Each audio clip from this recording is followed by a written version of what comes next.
Addis Ababa nunje chudisi finfinne jedi of jakalchisi. Oh oh oh baba.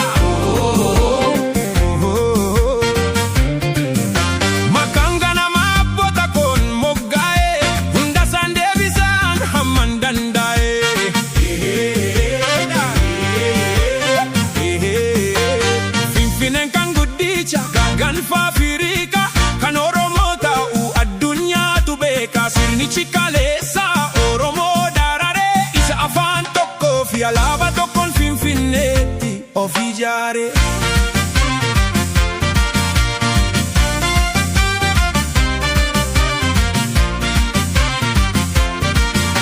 Oromo abbaa sirna gadaa kee isaarraa buqqise olaantummaa irratti argate.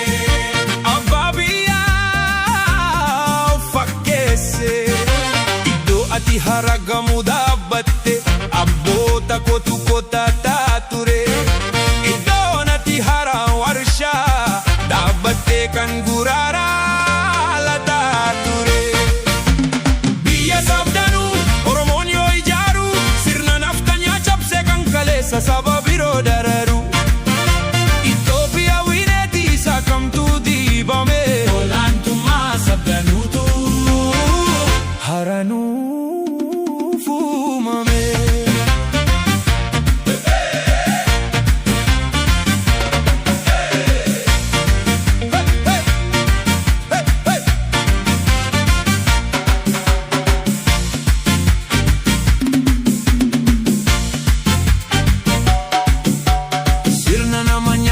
Sirnicha naftanya deebitee hin argitu gubadhu mikkanya. Alaabaan lumutti nati eegaa jirtu daldala keettu deebitee hin argitu. Itoophiyaa wineeti ishee nati feetu kan saba tokko qofa deebitee hin taatu. Si gadi jette akka biyya si ajajetti jiraata. Bishooftuun bishooftu jetta makaasaa ganamaatti deebisi hin deebifta. Finfinne Adaamaa Birbirsa Gooroo Hagamsa Chaffee Annanii Mujja jedhee dhalootatu seenaa iddootti deebisa. Sirni kee kaleessa Goojamii fi Gondoorii dhufee Oromoo Finfinnee buqqisee balbalasaa itti cufee.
Lucifer.